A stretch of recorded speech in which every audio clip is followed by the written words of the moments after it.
يعني بتاع البطنة داخل مع بتاع الكارديو. بتاع البطنة داخل مع بتاع الديرما. بتاع البطنة داخل مع بتاع الريسبيراتوري. بتاع البطنة داخل مع بتاع الغدد.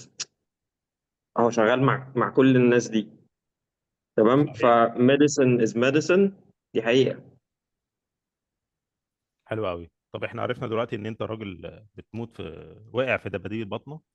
دي حقيقة. انا مش عارف ليه لما قلت الكلمه دي تخيلت دلوقتي ان في مكتب في البيت عندك، وفي كتب كتير وفي حوارات كتير وفي ورق وفي اقلام. بس ما علينا يعني. بص. انا ما اعرفش التخيل بتاعي ده صح ولا لا يعني.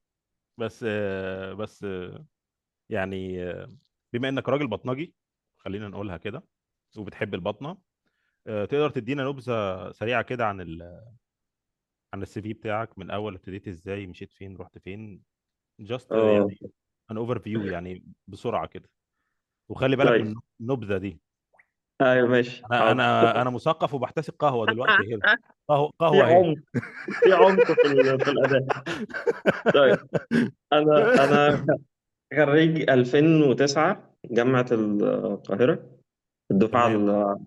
العظيمة، أعتقد دي من أعظم الدفعات اللي خرجتها جامعة القاهرة، إن إحنا منتشرين تقريبا في الوطن العربي كله، وفي كل الهوت سبوتس، في الشركات، في السمول أنيمال، في لارج أنيمال، حتى في الإكواين إحنا منتشرين. دي حاجة عظيمة.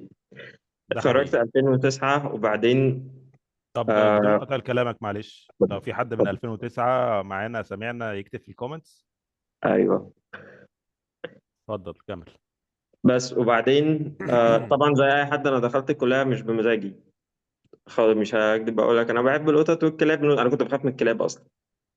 طب هو انا اصلا صحيح. بقى انا ما كنتش اعرف ان في حاجه اسمها طب بيطري اصلا. ايوه ايوه. انا ثانويه عامه هتدخل ايه يا حبيبي؟ زي اي حد في وقتنا كان السلوجان صيدله. ليه؟ عشان ده اللي بيتخرج تاني يوم بيشتغل في شركه ادويه، يركب احسن عربيه، يتجوز بعدها بسنه، والدنيا جميله. بقول لك ايه، لزقت طابع الصيدله؟ لزقت ولا ما لزقتوش؟ انا الفار بدأ يلعب في عبي دلوقتي. انا احكي لك. فده شق. اوكي. ده اه. طبعا قبل ما تطلع النتيجه بتاعت الثانويه العامه والاماني والاحلام، ده طب بشري وصيدله. ما كنتش كاتب اصلا طب بيطري احنا على ايامنا كنا بنكتب الرغبات وستيكرز وجو كده. ما كانش فيه لسه كمبيوتر، التنسيق بتاع الكمبيوتر. فما فيش حاجه جات لي. ايه؟ جات لي علاج طبيعي، جامعه عين شمس اصلا. حلو. تمام. وماله العلاج الطبيعي؟ لا، ما انا بقى انت مش فاهم. انا في اه. دماغي انا هطلع دكتور. بالنسبه لي، ومع الاحترام لكل دكاتره العلاج الطبيعي، والله ده كان جهل مني ساعتها. انا فاهم العلاج الطبيعي ده بتاع مساج. انا مش اه. هدخل كليه واطلع اعمل مساج. ده حقيقي، ده حقيقي فعلا. للاسف احنا التفكير ده عندنا كان الى فتره ما متوطن يعني، خصوصا اه بالاخص في الفتره دي. بس طبعا بعد كده لا بعد كده لا الدنيا كويسه. بعد اه كده طبعا. حصل اويرنس كويس جدا، ودكاتره العلاج الطبيعي دلوقتي في مصر بيعملوا معجزات. طبعا طبعا طبعا. بس يا سيدي، دخلت طب بيطري واتصدمت بالواقع بقى. وان هي انا فاكر بقى خلاص يعني طب بيطري اللي هي في ديل الكليات الطبيه، فكلمتين زي ثانويه عامه نحفظهم وندخل نحل الامتحان والدنيا جميله. فسنه اولى عدت تمام، تانية قشطه، تالتة لا ده في شغل عالي، ده في طب بقى بجد. فبديت ادور، طيب يا جماعه هو احنا بنتخرج من الكليه دي بنعمل ايه؟ فقال لك والله انت ممكن آه، تشتغل سمول انيمال. وكان ساعتها ده لسه بقى محدش عارف يعني ايه سمول انيمال، او يعني كان العياده عباره عن ترمومتر وسماعه، مش اكتر من كده. او ممكن تشتغل لارج انيمال، او ممكن تشتغل في صيدليه عادي اكنك صيدلي متخفي، او شركات ادويه، او الرقابه، وكل الحاجات اللي احنا عارفينها دي. قلت طيب نجرب. وانا في تالتة بقى، عشان اللي انا سامعه ان رابعة وخمسة دول كلينيكال، ورابعة وخمسة دول بقى انت هتبتدي تبقى دكتور. هتبتدي تاخد جراحة وبطنة ومعدية وايه، كلينيكال ييرز يعني. فتمام. طيب نعمل ايه يا جماعه؟ يلا نجرب صيدليه. طبعا اخوك بيزهق. اه. الصيدليه دي انت بتفضل قاعد طول صيدليه ايه؟ اليوم. وانا طالع عيني صيد... 5 سنين وبعدهم في تدريب وفي بتاع عشان توقفوني في صيدليه. اه مثلا انا انا فدخلت. مت... انا متخيل الخرزانه كانت تحت الديسك ما عجبنيش الوضع، ما عجبنيش، وانا هفضل بقى قاعد مستني اللي يجي عشان اقول له اه ده الدواء ده ومش الدواء ده. ما نفعتش، ما لقيتش نفسي. فرحت دورت، طب يا جماعة انتوا بتقولوا في حاجة اسمها سمول انيمال بيتس، قطط وكلاب وشكلها كده ودكتور ومكتب وبلطو والدنيا جميلة، فين بقى اروح فين؟ فقال لك لا مفيش في العيادات، ومفيش دكاترة بتعلم، وهم واحد اتنين تلات اسماء قافلين على نفسهم ومش هتعرف. طب يهديكوا امم. يرضيكوا مفيش. طب اروح فين؟ المهم بالصدفة البحتة قابلت دكتور هيثم فرغالي. دكتور هيثم امم. فرغالي ده أستاذ دكتور عندنا في جامعة القاهرة، جراحة وتخدير، من أحب الشخصيات على قلبي يعني، أبويا الروحي زي ما بنقول. انت عارف ان الراجل ده كان انت بتتكلم من شويه على دفعه 2009، صح؟ اه انت عارف ان الراجل ده كان سبب رئيسي في ان 2009 يبقى ليهم التواجد القوي ده؟ طبعا لان عارف. هو كان بوشر بطريقه يعني فظيعه. دي حقيقة، دي حقيقة. وادى فرص لناس كتير وعلم ناس كتير ما شاء الله عليه. انا حابب اشكره يعني لايف لو هو. انا ما حصليش الشرف ان انا اشتغلت معاه. يعني علاقتي الشخصيه بيه علاقه يعني سطحيه، مش قويه. بس لا، انا يعني من كلام مع الناس كتير، لا دكتور هيثم ليه فضل على ناس لا، كتير. من ربنا الدكاترة يرحمه. طبعا، أنا أول واحد فيهم. أنا أول واحد من الناس اللي دكتور هيثم ليه فضل عليا كبير جدا جدا يعني. فالمهم، فالراجل فين يعمل فيك جميله وانت تعمل في نفسك كده وتروح وتروح تتخصص بطنه في الاخر. انا هقول لك ده، انا هقول لك بقى، ده كانت في حته صدمه. فين؟ فقال لك دكتور هيثم عنده عياده في ارض الجولف، في مصر الجديده، بيروحها ايام معينه وبتاع. والمهم رحت العياده وقابلت دكتور، ما قابلتوش في الكليه، انا قابلته في العياده. امم. تمام، فرحت له انا اسمي كذا كذا كذا وفي سنه ثالثه وعاوز اتدرب. ليه وليش ليه؟ قلت له والله انا شايف ان انا عاوز اكمل سمول انيمال وبتاع، وشايفها دي اللي هي اللي فيها الدكتوره، وتمام تمام. فعلى ايامها نرجع تاني، العياده كانت سماعه وترمومتر بس. اوكي. فطيب رحنا بتاع اول حاله ليا تماما مع دكتور هيثم، عمري ما انساها. كلب جيرمان شيبرد اسمه ازور، وكان كلب شو لاين وقصه كبيره، وداخل العياده شايلينه امم. ازور متشال. جاي يزورك على طول في اه اول جاي كشف متشال، كده. متشال بحرارة 40، بيجيب دم من كل حتة. يا نهار اسود، ايه المصيبة السودة دي؟ فدكتور هيثم هو كشف وبتاع، خد هيستوري مش عارف ايه، والله الكلب في مزرعة وقرود ومش قرود. وهنا بقى المفاجأة الكبرى وبداية أول لاف ستوري. خد نقطة دم فرشها وبص تحت الميكروسكوب، اه. الكلب عنده إرليثيا.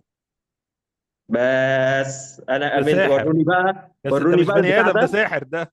اه وروني بقى البتاع ده، الميكروسكوب ده بيعمل ايه. هو ده شخص الحالة كده كده، الكلب جاي اه. يصيحة. اه. تمام، بص تحت البتاع عنده إرليخيا، شكرا اه. شخصناه. ايه ده؟ هو هي كده؟ هو في كده؟ هو في والله. تمام طيب، بقى هنعمل ايه؟ والله ياخد العلاجات دي ومش هنمشي، وهيتحجز في العيادة معانا وفلويد ومش فلويد وبتاع. المهم أزور ده بقينا أصحاب. أنا كنت بخاف من الكلاب جدا. امم. أزور ده أول كلب يا يخليني. عيني انت، يا عيني انت انقذت حياته فطبيعي. رحت وقعدت معاه وبنعلق المحاليل مش عارف ازاي، وبياخد دوكسي جرعة قد ايه ومش مهم، من هنا لهنا. اسبوع وازور رجع تاني اسد. دم وقف وحالته بقت كويسة وابتدى ياكل لوحده رحت للدكتور هيثم قلت له بص، انا معاك، انت بتيجي كام يوم، انا معاك في البتاعة دي لحد ما افهم الشغلانة دي بيشتغلوا ازاي. وابتدت بقى القصة من هنا. ده ده بدايه فيري دراماتيك الصراحه. تقول على اه المقدمه بتاعتي انا اللي دراماتيك؟ ده المقدمه بتاعتك في العياده كده عامله ازاي؟ بس طيب. ده اول ابتدينا بقى. ده اول كشف في مصر. تعال اه. ننط نطه كده سريعه بقى ونروح الامارات ونشوف كده اول كشف في الامارات كان عامل ازاي. أو الكشف في الإمارات. طيب الأول، أنا قبل ما أجي الإمارات أنا كنت شغال في عيادة من أكبر العيادات في مصر في وقتها، وأعتقد طبعا لحد دلوقتي ألفا بت. تمام. ألفا تمام. بت دي إحنا كنا بنشوف حالات كتير جدا. تمام. وبعدين أنا ساعتها بقى فاست فورورد، أنا كنت خلاص دخلت في قصة المعادلة، خلصت أول امتحانين وفاضل لي آخر امتحان. فآخر امتحان ده مش هينفع ماني وايز في مصر بأي حال من الأحوال، لازم أكون بقبض بعملة تانية عشان أعرف أدفع الدولارات عشان أمتحن فيها الامتحان. امتحان السي بي اي. امتحان السي في إي بالظبط. $7600 كان كاش. ساعتها كان كان ساعتها ساعتها، كان ساعتها، انا بتكلم دلوقتي في ساعتها. ارقام بتزعل تانية. اه.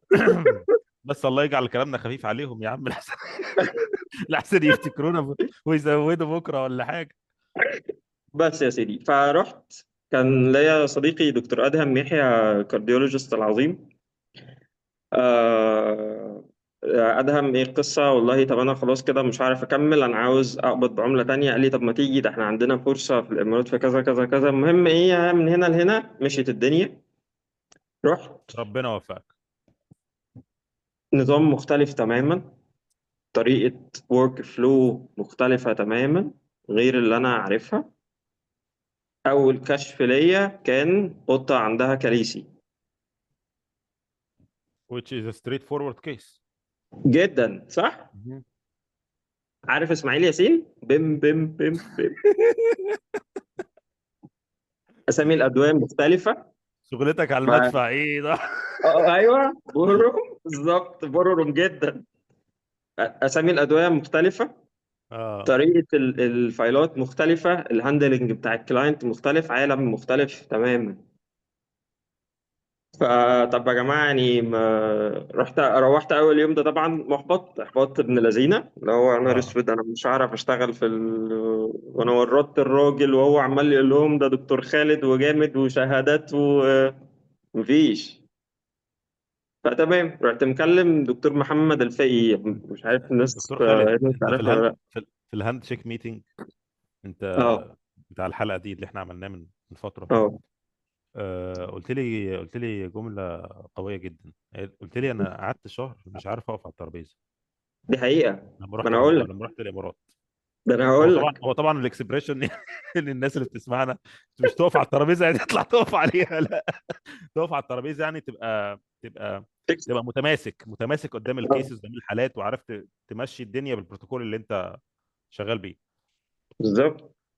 فرحت نكلم دكتور محمد الفقي، ده دكتور برضو يعني أكبر مني بشوية وصاحبنا وبتاع، هو دكتور بيطري في اسكندرية. فكلمته بقول له يا مؤنس، فقلت له مؤنس بقول لك أنا بفكر أرجع. قال لي ترجع يا ابني، أنت مجنون؟ ده أنت لحقت تروح؟ قلت له أنا مش عارف أتعامل، أنا الحاجات كلها متغيرة وأسامي الأدوية متغيرة، وبص أنا مترب جدا ومش عارف أعمل حاجة، أنا هرجع. قال لي بس استهدى بالله كده، اقعد تلف في العيادة وشوف الأسامي ومش عارف إيه. المهم النيرس اللي كان معايا اسمه لاكي، ربنا يديله الصحة. قلت له بص يا لاكي، اعتبرني نيرس، تمام، وفهمني كل حاجة بقى. المحاليل دي هنا بتدوها ازاي، أسامي الأدوية ايه، التطعيمات الدنيا ماشية ازاي، يعني فهمني كده الدنيا هنا ماشية ايه. المهم واحدة واحدة، فهمت. طيب والله المترونيدازول اللي عندنا اسمه فلاجيل، وفي كل الدنيا اسمه فلاجيل، هنا بقدرة قادر بقى اسمه مترولاج. فتمام. مترولاج، أهلا وسهلا خالد عاشور كده. لحد ما الدنيا مشيت واحدة واحدة. وبعدها رحت بقى الامتحان ورجعت. اه ده الشق الأولاني من الحياة هنا في الإمارات. والله، يعني قصه قويه جدا. وانا تاكيدا عليك، انت عارف ان بتكلم مع زمايلنا كتير قوي اللي سافروا اشتغلوا بره، بيقولوا لي الكومنت ده فعلا جدا، ان في اول فتره بتبقى الدنيا مش متظبطه ويبقى حد مم. حوت. بيئه العمل لما تتغير، غير كمان اسامي الادويه وغير اللي انت قلته والكلام ده كله، الوينج مان بتاعك، الراجل اللي انت بتشتغل معاه، النيرس ولا التكنيشن اللي بتشتغل معاه، او اللي انت بتشتغل معاها وات ايفر، اذا كانت فيميل ولا ميل، اه. يبقى ليها ريفليكشن كتير على الورك فلو بتاعك. انت فاهم؟ طبعا.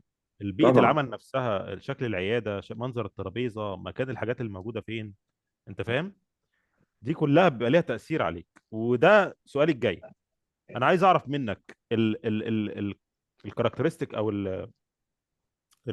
خلينا نقول السيستم بتاع العياده في الامارات يختلف عن السيستم بتاع العياده في مصر. اه جدا. بص، التقسيم، هو كل واحد عارف هو بيعمل ايه. يعني هو نفس الشغل، هي نفسها كلاينت بيجي بكيس، وانت بتبص عليها وتكتب دواء وبيروح او بيتحجز ان بيشنت. تمام. الفكرة بقى في التقسيمة، احنا في مصر الدكتور هو اللي بيعمل كل حاجة في الدنيا، لدرجة ان في ساعة ما انا كنت موجود، انت اللي بتحاسب الكلاينت. يعني انت بتخلص كشفك وفجأة بتقلع بقى البلطو وتتحول لكاشير، تلبس الكاب وتحاسب وتحاسب. فاهم؟ طب الحمد لله ان آه هي كاشير بس، ما كانش فيه ما والله كانش كان فيه. فيه، ما تكملش كان فيه. لا استنى. انت لا استنى، كان فيه ايه؟ عيب ده على الهوا. كان فيه ايه؟ قول لي بجد. كان فيه كل حاجة، انت كنت بتعمل كل حاجة في العيادة حرفيا. يعني انا مش هقول عن النسبة، انا كنت بعمل جرومنج في العيادة عادي جدا. بص اقول لك حاجه، يعني هو طبعا هو ده ويست اوف بوتنشال. يعني راجل زيك خبره واقف بيشتغل بيقابل حالات ان هو، بس انا عارف ان الورك فلو في مصر مختلف، لان هو مكسور مقطوم ظهره. عارف مقطوم ظهره من ناحيه ايه؟ ايه؟ من ناحيه التكنيشنز النيرسز. انت ما عندكش نيرس، انت بتشتغل دي من غير نيرس. حقيقة. انت دي تخيل حقيقة. كده، تخيل كده معايا والناس اللي بتسمعنا تخيلوا معانا، لو انت رحت مستشفى وما كانش فيه نيرس قدامك، وبس كل الطقم من اول الباب لحد من اول الجنايني دكاترة لحد ما دي بلاطي. مستشفى دكاتره بلاطي، هيبقى ازاي؟ هيبقى ازاي؟ اه، هي نفس الحاجة، ف نفس الحاجة. فطبيعي احنا دي مشكله لازم نحلها. هي دي تيرنينج بوينت. انا بقول لكل زملائي دي مشكله انا مش عارف نحلها ازاي بصراحه، بس دي قطمه وسطنا جامد ومضيعه بوتنشال كتير. والوقت اللي انت كنت بتضيعه ده انت كنت ممكن تيجي تخدم حالات اكتر. يعني في حيوانات كتير قوي في مصر محتاجه انها تتخدم في الوقت اللي انت كنت بتعمل فيه جروم. دي حقيقة. انا مش معترض ان انت تعمل جروم، بالعكس يعني. يعني طالما يعني طالما الشغل محتاج انا بشتغل وبقف وبأدي وبعمل اللي انا عايزه، بعمل يعني دي بعمل اللي اقدر حقيقة. عليه كله. الشغل محتاج كده. بس الشغل محتاج انا ده. بس في حاجه اسمها جوب كواليفيكيشنز، انا الكواليفيكيشنز بتاعتي كده، هروح اعمل جرومينج؟ انت فاهم؟ ده ويست البوتنشال بتاع البني ادم الريسورسز. نفسه. ويست الريسورسز، ويست خطير للريسورسز. دي حقيقة. برضه ف... المثل زي ما انا بقول لك كده، تخيل لو المستشفى ما فيهاش نيرسز هتبقى عامله ازاي؟ هتبقى مسطبه. فاهم؟ ف... فتقدر تقول ان ده اول حاجه كانت فارقه في الاستراكشر النيرسز. النيرسز والتكنيشنز، هو كان في مسميات كتيرة. يعني انا يا سيدي هيبقى معاك واحد هو اللي بيساعدك، لا ده في حاجات، في جوبس تانية. يعني انت عندك تكنيشن وعندك نيرس وعندك بيت هاندلر وعندك ريسبشنست، شغلك صح بيتقسم على صح أربعة. صح. تمام. عايز اقول لك حاجه، في كمان في بيت شوبس اللي هي ملحقه على العيادات، بيبقى فيها درايف ثرو، انا شفتها. اه. يعني في واحد قاعد لابس سماعه كده بياخد اوردرات في قلب العياده عادي. ايوه ايوه ايوه، دي حقيقة. مم. بس فهي قصة إن الشغل متقسم أريح لك بكتير، وتخليك مركز أحسن بكتير، وتخليك تأدي. يعني أنت عارف أنت هتعمل من ساعة ما تروح، من أول ما تدخل من باب العيادة لحد ما تمشي، أنت عارف التاسكات بتاعتك إيه بتاعت اليوم. تمام. دي أول تيرنينج بوينت. ونيرس بيعمل حاجات مهمة. يعني حاجات نيرس مهمه بيركب وكتيره. كانيولا، بيتابع محاليل، بيقف اه معاك على اه اه. التخدير. انت مش قاعد جراح عينيك في العملية وعينيك على المونيتور ولا عينيك على البيشنت. انت اه جراح بتعمل عملية، مالكش دعوة بحاجة تانية. مالكش دعوه بحاجه تانيه خالص، صح. مالكش دعوة بحاجة تانية، انت مركز في اللي انت بتعمله دلوقتي. لا في واحد مونيتور ولا ريفلكسز ولا بلاد بريشر ولا اوكسجين ساتوريشن ولا اي في حاجه خالص، واحد مالكش دعوه. في واحد صح تاني شغلانته ان هو ماسك ورقة صح بيبص وبيكتب ده بيحصل كذا، وبيريبورت كل 5 دقايق الهارت ريت كذا، ريسبيراتوري ريت كذا، هو لسه في السيرجيكال بلين، لا صح ده هو حاسس بوجع، انا اديت مش عارف ايه. صح صح. ديفنتلي هيحسن انت الكواليتي عارف، بتاعت انت عارف الشغل. انا اول فيت نيرس، مش تكنيشن، فيت نيرس سيرتيفايد فيت نيرس يعني. اشتغلت امم. معاها في اول كيس. كان في كيس كده وكنا عايزين نعملها الترا ساوند. لو كنت افتكر صح كانت انترسبشن، وكنا امم. سسبكتد ليها يعني، وكنا عايزين نعمل الترا ساوند. تعرف ان هي على ما انا خدت كشف تاني، على ما نجهز الحاله دي، كانت قطه. على ما نجهز الحاله دي خدت كشف تاني، رجعت لقيت النيرس مظبطه كل حاجه، وحاطه البروب على القطه، حته. وحاطه البروب على الحته، وتعالى بتقول لي بص في الصوره. فانت فاهم. ده ياثر على الورك فلو، ولما يكون بقى في ناس تقيله جنبك هيزود البوتنشال بتاعك. حتى بره في الريفيرال سنترز، يعني انا كان ليا الحظ ان انا رحت 2 او 3 ريفيرال سنترز. التكنيشنز، الدكاترة الانترن بيتعلموا منهم حاجات. صحيح، صحيح، صحيح، ليه؟ مش عيب عشان خالص. التكنيشن ده شاف مدرسة واثنين وثلاثة، عشان هو اشتغل مع دكتور واثنين وثلاثة. ده حقيقي فعلا. فهو عنده بروسبكت بتاع الدكتور خالد والدكتور دري والدكتور حازم والدكتور إيهاب. هي شاف صح، كل ده، أو هو شاف كل ده. فمش اكسبيرينس البيرسونال بتاعته هو بس، لا، هو عنده تريكات من كل دكتور. فمن صحيح، احسن الناس اللي ينفع تتعلم منهم، طبعا غير الدكاترة الكبار، النيرسز والتكنيشنز بصراحة. صحيح، صحيح. لا، وفي كمان نقطه ان الدكاتره عموما بره ما عندهمش وقت. ما عندوش وقت ان هو يقعد يقول لك اعمل وما تعملش والكلام ده. هو لا، هو فول مش هيقول ستادي. لك انت بينج بونج تسأل هيرد اه، عليك. اه، بس اه، دور اه، دور بقى، يعني اه. بقى هي دي بتتعمل كذا، عاوز انتو ديتيلز دور، او استنى الراوند بتاع بكرة الصبح واسأل في الراوند. صح، صح، صح. لكن مش هعطل الشغل عشان نشرح انا لك، لا طبعا. انا كان في تيرنينج بوينت برضو في حياتي، على موضوع اللي هو اختلاف العقليه والكلام ده. اشتغلت مع دكتور هنا ربنا يمسيه الخير يعني، في البحرين. تمام. الدكتور ده كان كان واخد الماستر بتاعته من جامعه ليفربول، وكان شغال في لندن زو، ايام ما امم. كان زمان كله على بعضه وتشتغل كله على بعضه والكلام ده. ايوه. فالراجل ده لما انا جيت له كان هو راجل سنه كبير يعني. كان عايز اقول لك كان حبني وكان توسم فيا شيء، لدرجه ان هو كان كل يوم بالليل كان بيجيب مثلا كتاب، يقول لي ان الكتاب ده بحبه، ما تيجي تقرا واحد اتنين تلاته اربعه. انت فاهم. اه اقرا، اجي له تاني يوم. فرق معايا يعني السما من الارض. طبعا. بالعقليه بتاعت بره، بالاكسبيرينس بتاعته فرقت معايا. ودي برضو من الحاجات، ان احنا جيلي واعتقد الجيل اللي بعدنا كمان على طول لاكينج ده المنتور شيب. المنتور شيب احنا ما عندناش يا منتور شيب صراحه. يعني انت يا انت انت كنت راجل محظوظ مع دكتور هيثم، اه دي ان هو حقيقة. كان منتور ليك، من دي غير ما انت حقيقة. تسال، من غير ما هو يقول. يعني الدنيا مشيت لان هو بطبيعته مدرس، استاذ اه جامعه. بيدي فاهم. والميزة كمان ان انا ربنا رزقني بمنتور بيخاطب كل واحد على قد عقله. صحيح، صحيح، يعني انا لسه في سنه ثالثه، فكان بيديني الحاجه اللي انا هفهمها واللي هتبسط بيها واللي هعرف ابلاي. صحيح، لما هيكلم حد PhD بيبقى مستوى الكلام مختلف. فاهم قصدي؟ فهو صحيح. سبحان الله، يعني دكتور هيثم فعلا عنده الملكه دي جدا، هو بيخاطب كل واحد على قد دماغك. انت هتستوعب دي. لو اديتها اكتر من كده انت هتتوه، مش صح، ده هتعرف. كلام سليم. انا عايز افكر الناس ان احنا ناخد الاسئله في اخر الحلقه. اللي عنده سؤال يكتبه في الشات بوكس. وبرضو للي لسه داخل يقول لنا هو بيسمعنا منين. آه، انا شايف ناس في كومنتات حلوه يعني، في الامارات وفي الرياض وفي مصر في كومنتات كتيره. اكتبوا لنا انتوا بتسمعونا منين، وايه اكتبوا لنا اسئلتكم كلها عشان ناخدها في اخر الحلقه.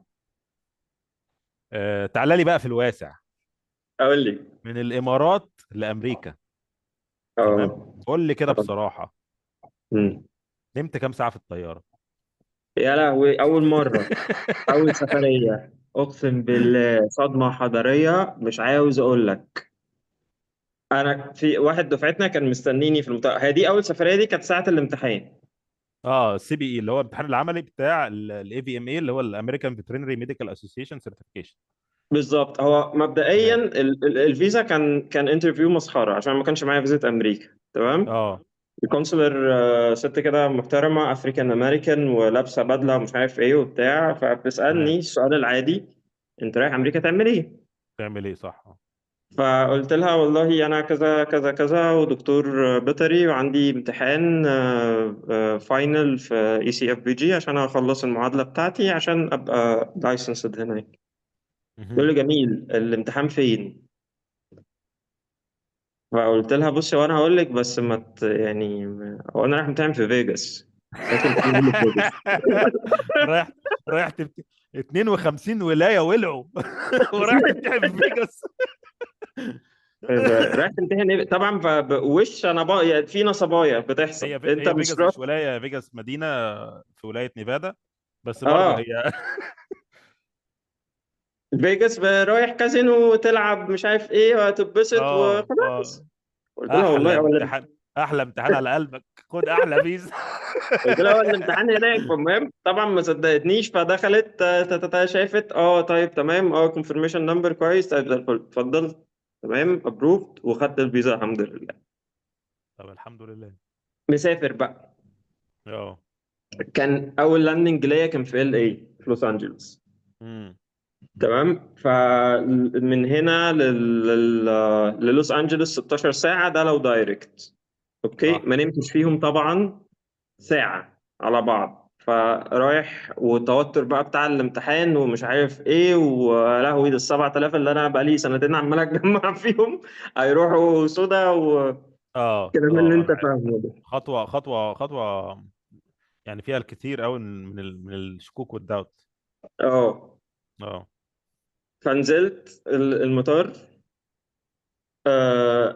هم عندهم في ال اي المطار الانترناشونال بعيد 10 دقائق مشي عن الدوميستيك فلايت.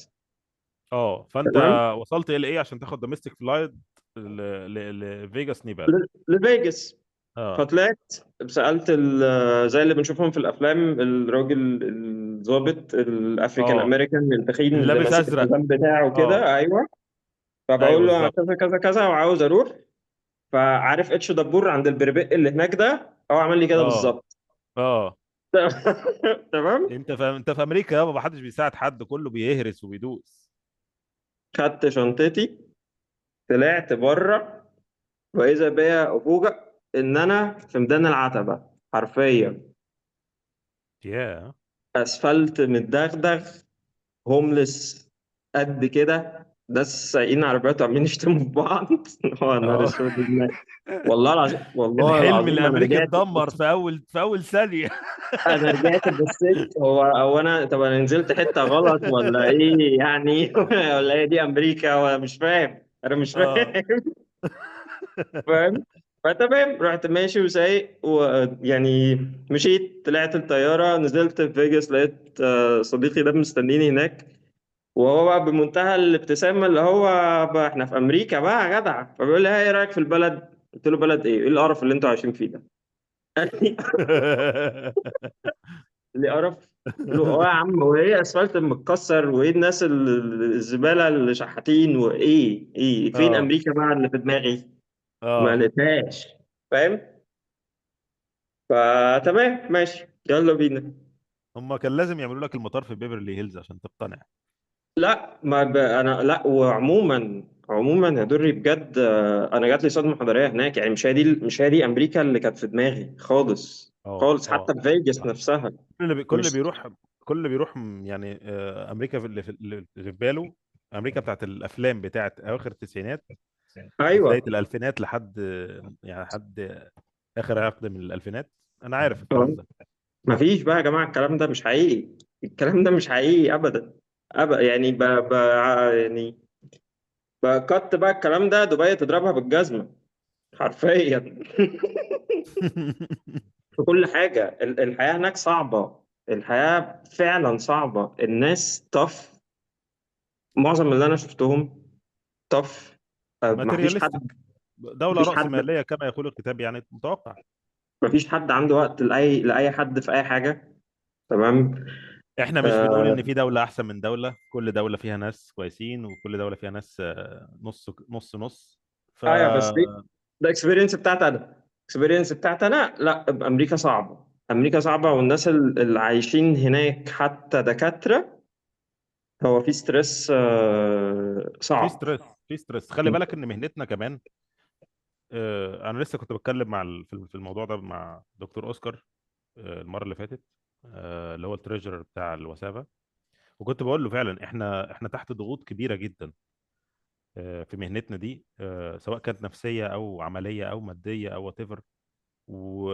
واكتر بوبيليشن بيتعرض لضغط من الفيتس يعني حوالين العالم، طبعا اللي موجودين في الدول الكبيره وبالاخص امريكا يعني. انت فاهم؟ بس بما دي انك بقى حقيقة. راجل بطنجي، والبطنجي يفهم في كل حاجه، اه. بت... بتتعامل مع الاسترس ازاي؟ اه، ده سؤال صعب جدا. بتعامل مع الاسترس ازاي؟ طيب هو بس يعني انا ما الناس قلتلكش بتتعامل مع مصروف البيت ازاي، ده اصعب بكتير. اسالك ده ولا لا، ده؟ هو انا مؤخرا يعني بقيت بعمل حاجه كده بره الصندوق كالعاده، او انا بقيت بعمل يوجا. واو. اه.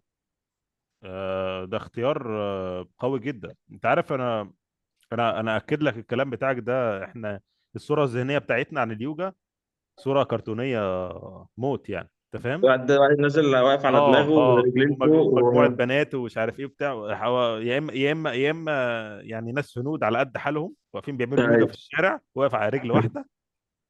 راجل عجوز كده زي غاندي واقف على رجل واحده في الشارع وبيعمل يوجا. يا اما المنظر التاني ان هو الناس بتعمل يوجا على البيتش، شويه بنات قاعدين بيعملوا يوجا على البيتش وخلاص. اه انا بس لا. انا في مره من المرات كده كنت رايح الجيم، والجيم كان فيه كلاس يوجا.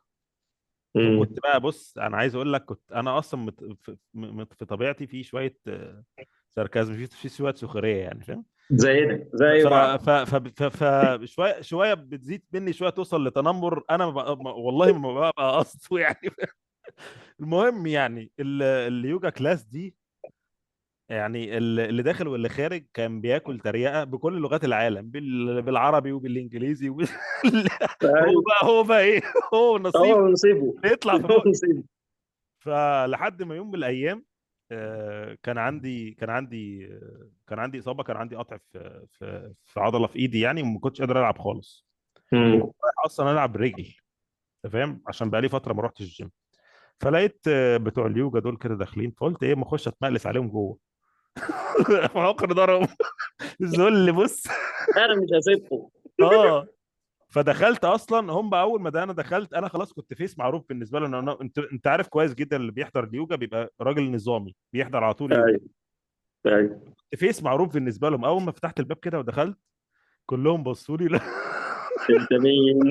انا حاسس ان انا في بص في عصيان بيسبول هتطلع دلوقتي. المهم خدت السيشن بتاعت اليوجا، وعايز اقول لك حاجه، انا ايدي كانت بتوجعني جدا لدرجه ان انا ما كنتش بقدر امسك الموبايل كده. مم. بعد انتظام مع اليوجا في مشاكل كتير قوي راحت، سواء كانت في الظهر، انت عارف قفشه الظهر بتاعت الشغل دي، في الايد بتاع، لا صراحه 10 على 10. فانت بتهندل الاستريس بتاعك باليوجا دلوقتي. اهم حاجه بقى خلتني اكتسبها بصراحه، انك بتراقب افكارك، يعني بتعرف تقفش النيجاتيفيتي وهي داخله كده، وتقول لا لا لا اطلعي بقى كده دلوقتي، عشان ده مش وقتك، عشان في حاجات تانية اهم المفروض نعملها. امم. تمام. فهي دي اهم حاجه بصراحه اكتسبتها فيها، انك امم. بتعرف تراقب مخك رايح فين، بيفكر ازاي، امم. وتدون تفلتر كده النيجاتيفز، تبعدهم وتركز في البوزيتيف. حلو جدا. انا بقى هاخدك دلوقتي ايوه. للسؤال العالمي. ايوه. اكتر سؤال بتتسأله اكيد في تاريخك، واكتر سؤال بتتسأله في سؤال جالنا تاني بس هنخلي الأسئلة بعدين. وجالنا من شخصية مرموقة يعني الصراحة، أستاذ أحمد عرابي، هو رئيس تحرير قناة تلفزيونية مشهورة، مش هينفع أقول اسمها عشان بيتنسي، بس مشهورة على مستوى الوطن العربي يعني. فأنا كنت بقول لك إيه دلوقتي، أكتر سؤال بتتسأله اه. تمام. يعني اكيد في مشوارك كله النفلي والمعادله. ايوه. مالهم؟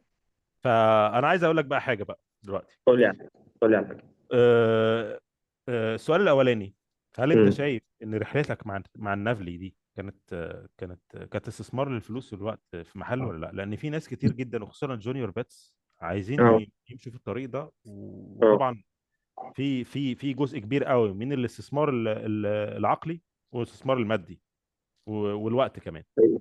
حقيقي. حقيقي جدا. فايه رايك؟ يستحق ولا لا؟ طبعا اه. يستحق. بلا تفكير. ده ليه؟ اجابه ستريت فورورد قويه جدا.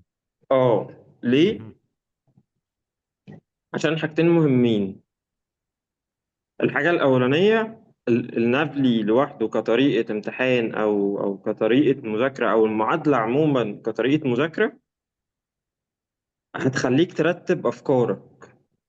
يعني أنت لما بتدخل المصنع ده، بيطلع البرودكت في الآخر واحد دماغه مترتبة بطريقة محترمة جدا، هتخليه يدخل في أي حالة أيا كانت صعبة من غير ما يعك الدنيا، من غير ما يفتي، من غير ما يضر البيشنت بتاعه. عشان هو الرول الأولانية في أي طب في الدنيا: دو نو مم. هارم، وبعد كده نتعامل. صح، صح.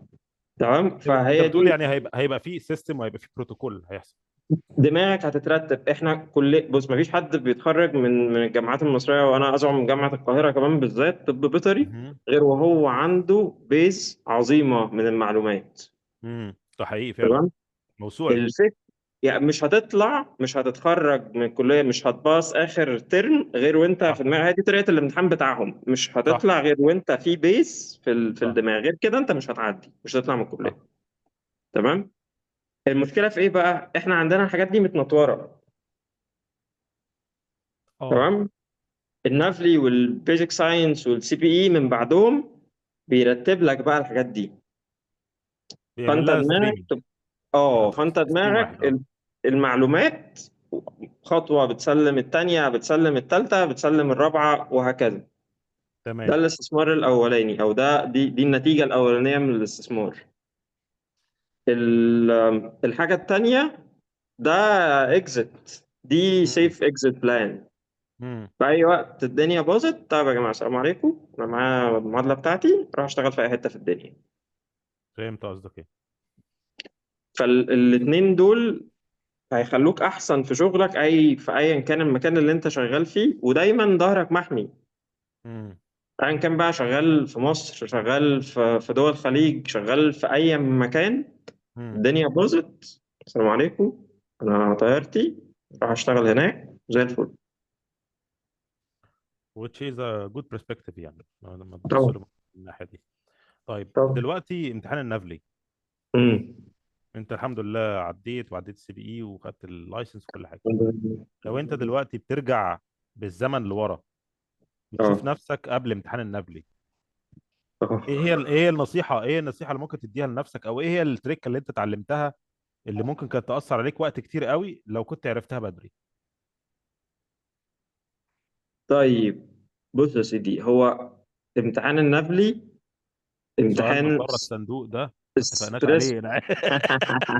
لا، هو امتحان ستريسفول جدا. اه. تمام.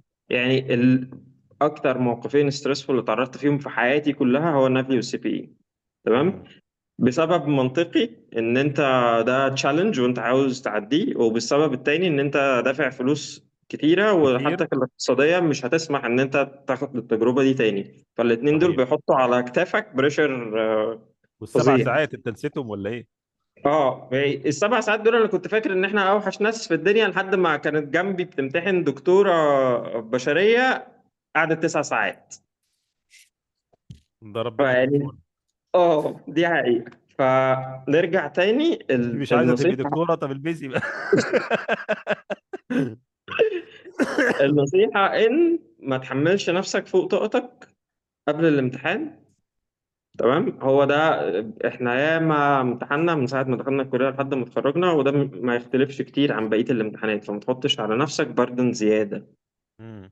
اه هو امتحان صعب، هو امتحان رخم، هو امتحان كل حاجة في الدنيا. بس هو بقى اصلا رخم، ما تخليش حياتك كومبليكيتد اكتر. خش وأدي. تمام. مم.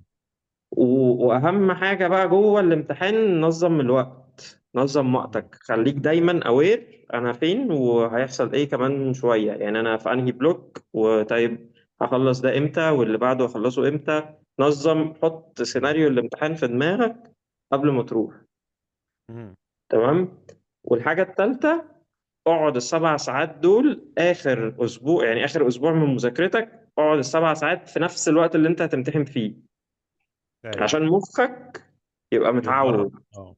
مم. اه إن أنا من الساعة 7 الصبح لحد الساعة مثلا 2 الظهر، أنا قاعد مركز وبحل أسئلة، مم. بحيث إن أنت لما تروح ما يبقاش متفاجئ، اللي هو أنت هتسيبني كل ده شغال إزاي، أنا لازم أفصل. لا، مش صح. هتفصل، ده هتكمل. صح. بس هم بص، دول اهم 3 نصايح في نصيحة النبي. نصيحة ازاي؟ جميلة جدا وممتازة، خصوصا نصيحة إن هي آخر أسبوع ده تدرب عقلك لمدة 7 ساعات اللي أنت تمتحن فيهم دي، ده شيء قوي جدا. هو السي بي اي آه، بقى، النصيحه الوحيده يعني دعاء والدين. دعاء والدين. بس أنت والحالة اللي جاية لك. بس اه. يعني خليهم كده يدعوا لك ان الاكزامينر بتاعك يبقى ابن حلال. رحيم، اه. يبقى حد عنده كده ديسنسي، ولو اه. انك كده كده هتلبس في حاجه او اتنين، حد ايوه، بالعادي بيجز. يعني. حد مش اندر استيميتنج ولا حاجه، بس هم هناك، هو بيسيميوليت ان انت بكره الصبح هتاخد الشهاده وتنزل تشتغل في عياده. امم. فانت فبقى تتعامل كل مع الناس ازاي؟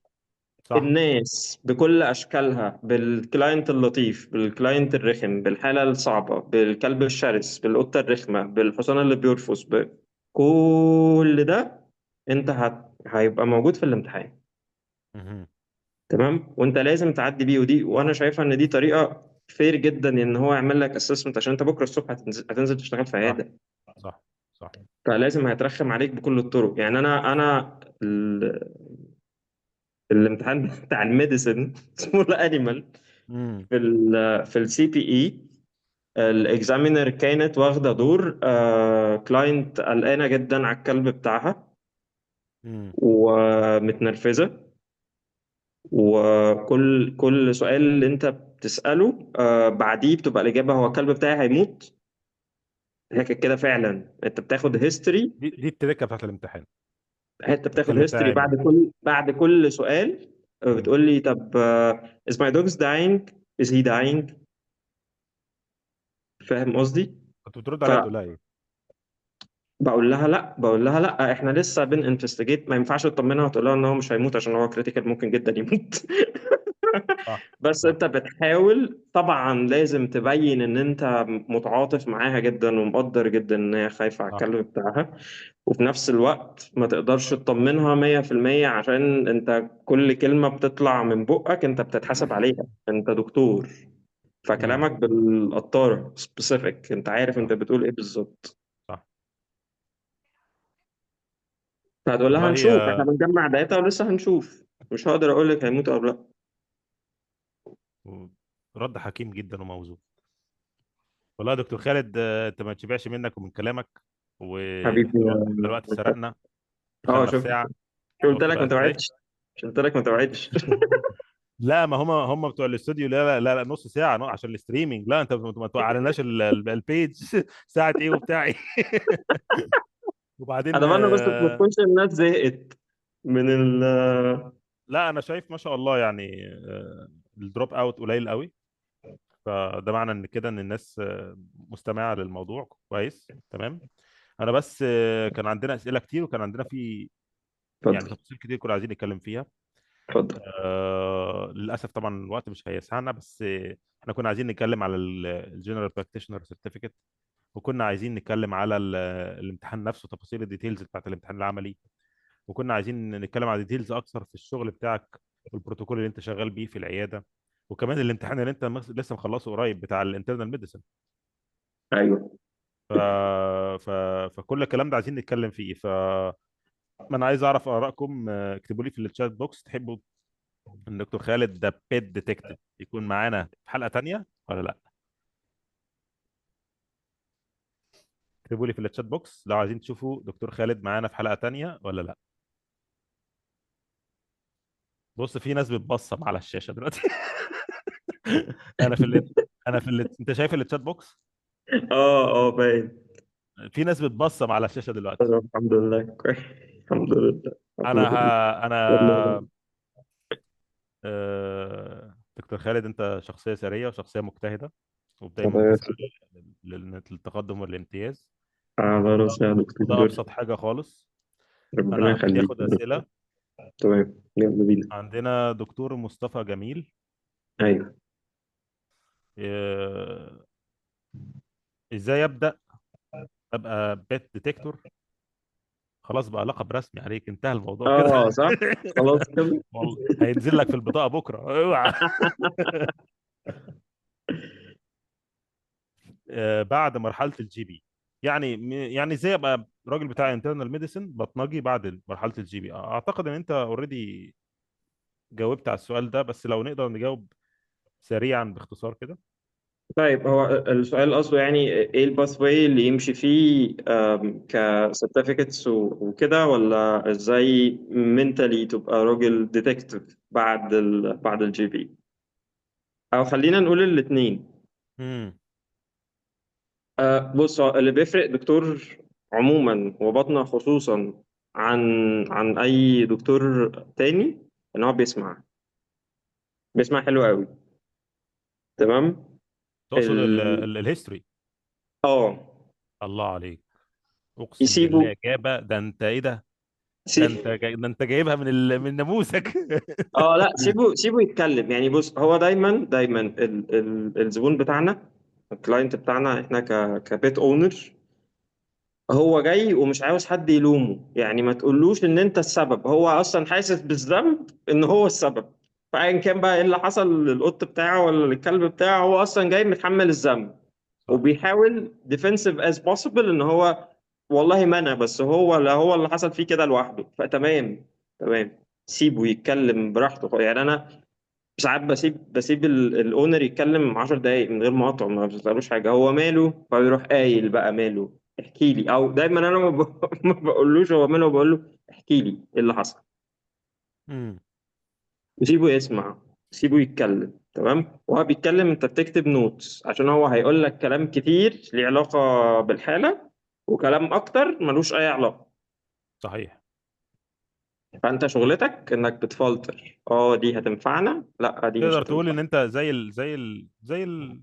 زي المحقق اللي بيسأل وبيسمع إجابة وبيفلتر الكلام، وبيسأل دي أسئلة حقيقة. كريتيكال واستراتيجيك في الأماكن دي معينة دي عشان نوصل حقيقة. لمعلومة معينة. وبتسأل بكذا صيغة. اه، وما بارافريزنج. وما بتسألش close ended question، يعني مش yes or no صح. question. لا، صح. انت سيبه يحكي. سيب صح. له اجابات مفتوحة. تمام. الحاجة التانية، معظمهم مش هيقول لك انت الحاجة، بس هيقول للنيرس.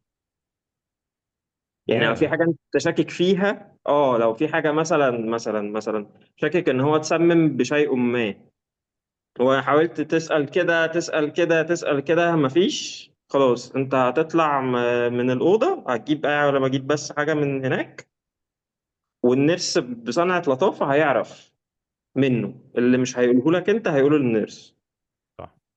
عشان النيرس بالنسبة له he will not judge him. دكتور او خالد، هي انت يعني. انت انت اخترت النيرس اللي شغالة معاك؟ اه. طيب، ممكن انا بقى اسال سؤال تعتبرني واحد من الاودينس؟ طبعا. واسالك سؤال واحد طبعا. بس. طبعا. ايه الكرايتيريا اللي انت بنيت عليها اختيارك للنيرس اللي اشتغلت معاك؟ ده سؤال مهم. انها او انها ما تكونش موظفة. حلو. يعني مش عقلية الموظف إن أنا جاي همضي الصبح وهعمل تسكين ثلاثة اللي موجودين وهروح. امم. لا، لازم يبقى حد حابب باشنت. ده جدا. امم. ده بيفرق. امم. بيفرق في الكواليتي بقى اللي أنت هتاخدها. تمام. مفهوم. و... ومعايا أنا بالذات بيفرق جدا جدا. عشان انت زي ما انت قلت انا اناليتيكال، فانا عارف انت بتعمل دي عشان تعملها وتروح، ولا انت بتعمل دي عشان انت فعلا عاوز تشوف، فاهم، عايز مستني. عايز انت توصل للحقيقه. واقف جنب الجهاز بتاع التحليل مستني النتيجة تطلع عشان تشوف اللي انت بتفكر فيه ده صح ولا لا. صح. تمام. فهادي الشعرايه. ده حلو. بالنسبة ازاي تبقى ديتكتيف كمنتالي. ازاي تبقى بقى الواي بتاع البطنة. فيه كورسات كتير، في منها كمان اونلاين. يعني الكورس بتاع الجي بي سيرت سمول انيمال بتاع امبروف، عظيم، عظيم جدا. ده جحيم. ده سنتين يا راجل، انت عايز تضيع وقت الناس في سنتين؟ حرام عليك. ومش هضيع وقت بص، اما كده كده السنتين هيضيعوا. شئنا ام ابينا، هم السنتين لا، هيمروا. انا بشيكك بس. اه بس انت خد يا السنتين باشا، هتاخد. يا باشا، اللي هتاخد قدامك ده برضه جي بي سيرت سام برضه. اهلا وسهلا. جي بي سيرت اهلا سمول وسهلا. انيمال ميديسن. فانا بس بشيكك بس عادي. فلا مهم جدا. يعني من امتع الكورسز اللي انا خدتها بصراحه، الجي بي سيرت بتاع امبروف، بتاع السمول انيمال. شيء خيال. انت الاستراكشر بتاع الكورس نفسه، لما تشوفه، والبانل اللي بتنزل لك في الابلكيشن على اليمين دي، حاجه خياليه. والكيسز، ايه ده يا جماعه اه، ده؟ والمنتورز الناس اللي. وبعدين والمنتور، صح. هو وبعدين هو مش بيرمي لك الكيس كده وحلها وتعالى لي ولا ابعت لي بتاع، لا. ده بيخليك تحلها ستيب باي ستيب. انت دلوقتي خدت هيستوري، بيديك هيستوري. نفس الفكره. يقول لك استنتاجك في الهيستوري ايه، عايز تسال ايه تاني للكلاينت، عايز بالظبط. تعمل ايه خطوتك الجايه هتكون عامل ازاي، يدخلك على السيمتومز، تعمل واحد اتنين نفس تلاته الفكره. اربعه. لا. نفس الفكره. ترتيب. بروجرام دسم وتقيل وقوي وبيفتح لك، بينظم لك تفكيرك جدا جدا جدا. هذه النقطه. انت المعلومه موجوده، هتوظفها ازاي؟ هي دي التركه، هو ده الفرق ما بين دكتور والتاني. دكتوره والحاجه نورهان الحلوه اللي بتسال. فيه ان سوري على انت مش المقاطعه. هتسافر. دكتوره نورهان بتسال، بتقول هو البروجرام ده اونلاين تقريبا، هي اه بتسال على البروجرام. كومبليتلي اونلاين. تمام. كومبليتلي اونلاين، وده ميزه فيه ان انت مش هتسافر، انت مش هتروح في حته. فمفيش مصاريف زياده، هو بس المصاريف بتاعه الكورس نفسه. فلا تمام. من فاحنا كنا بنتكلم على البيت ديتكتيف من الناحيه الذهنيه، اه ان انت تتعود انك تسال وتسمع، ومن الناحيه العلميه انك الكورسات والسي بي دي اللي هو البوست البوست جرادويت ديفلوبمنت يعني. بالظبط. آه، تقسيمه الصراحه ممتازه جدا. تقسيمه حلوه قوي يعني. انا ان انت قسمتها ذهنيا وعلميا دي، حبيبي. ده فعلا، لان بص، البطنجي شخصيه، غير ان هو علمي، ليه شخصيه معينه كده. زي برضو الجراح ما ليه شخصيه معينه. طبعا. انا بابا جراح ليه شخصيه معينه معروفه يعني، فاهم؟ ستريت فورورد، ستريكت، وان وورد، مفيش بينج بونج في الكلام. البطنجي لا، ايوه. البطنجي صدره اوسع شويه، بياخد ويدي، بيجيب من هنا، بيسال السؤال كذا مره، يفضل ورا الحاجه ما بيزهقش منها. الراجل بتاع بازلز، عارف، بالظبط بيحب كده. يجيب دي من هنا ودي من هنا عشان يجيب الصورة الكبيرة. بالظبط دي كده. بالظبط. فانت قبل ما تبقى تسال انا ابقى انترنالست ازاي او انترنال ميديسن سبيشالست ازاي، لازم اعرف انا عندي المقومات الشخصيه اصلا ولا لا. ولو انا ما عنديش بالظبط. مقومات شخصيه وحابب الموضوع، اقدر اعمل لنفسي ديفلوبمنت في المقومات الشخصيه دي. دي حقيقة. ابسط حاجه خالص، انت بتدرب ودنك. لما انت تبقى جي بي، انت بتدرب ودنك بالسماعه. دايما يقولوا لنا كده، اسمع نورمال، اسمع اه نورمال، اسمع، درب ودنك بالسماعه. انت عايز تبقى انترنال ميديسن، درب ودنك انك تسمع الكلاينت، درب نفسك انك تاخد الهيستوري الصح. صح. ده بالنسبه للسؤال الاول. السؤال الثاني، اوبا، من استاذنا استاذ هيثم مصطفى. الراجل اللي فنى عمره ما بين انا مش عارف، انا الصوره راحت دلوقتي، انا قلت فنى عمره والصوره راحت. فما علينا يعني، لحد ما ربنا يكرمها ان شاء الله وترجع بالسلامه، ربنا ينتهك ايوه. بالسلامه. ايوه. دكتور هيثم، انت سامعنا يا دكتور هيثم؟ دكتور هيثم مصطفى. طيب. دكتور هيثم، بقول الراجل اللي فارق عمره في الاكس راي في الاشعه وفي الكلام ده، الراجل ده صراحه بسم الله ما شاء الله عليه دماغه الماظ.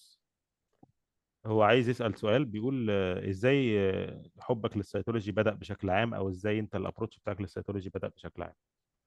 اه، ما هي من اول الميكروسكوب بتاع الإرليفي، دي اول حاجه. مم.